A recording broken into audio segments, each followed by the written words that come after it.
Hey guys, it's Esteban again with Incognitistic. Today I want to talk about something that I had a conversation on with somebody earlier, and that's the use of marijuana. So, just full transparency, I am highly allergic to marijuana, and I think that I'm probably one of the few officers that could probably testify in court that he's near marijuana because he starts breaking out in hives and rashes and such. But that's not what I really want to talk about. What I want to talk about is how, in reality, despite the war on drugs and the depiction of marijuana causing people to run through windows and jump out of, third story balconies, it's not true. And there's a lot of misinformation, disinformation, propaganda, whatever you want to call it. In California, marijuana was legalized for medicinal use in 1996, and I became a police officer in 1998. And throughout my whole career, I have responded to two people who were high off of marijuana, who were using it recreationally, that committed crimes. The first one was a DUI, driving while under the influence, and that was the guy who fell asleep in his car at the intersection at the red light. And that was reported that there was a car that might have been stalled or somebody in trouble inside of it, and we rolled up on it, and lo and behold, the guy was asleep, and the whole car reeked of marijuana. And the second one was kind of interesting because it showed the the psychological addiction of marijuana. And that was a juvenile who was so addicted psychologically to the use of marijuana that they decided to steal a bunch of money from the grandma to go to their dealer to buy it. And I mean, really, those are the two biggest cases. We did pull over a guy that had tons of marijuana in his trunk.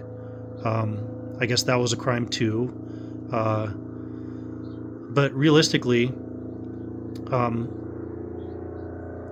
beside those three, the person that we'd pull over who was a marijuana user, recreational marijuana user, for me, this is my personal experience, was never the person that was acting violently. They were the person that was very mellow and was just there, and usually it was somebody else reporting that person. But never did I experience a person who was under the influence of marijuana acting violently. Even the ones that had overdosed on marijuana, which can simulate the effects of a hallucinogen like PCP and a stimulant,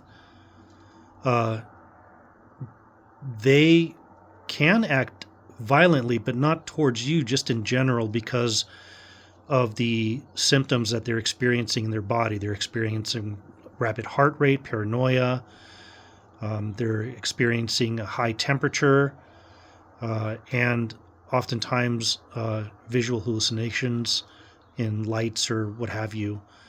But really, these people, aside from those are more medical emergencies than anything else.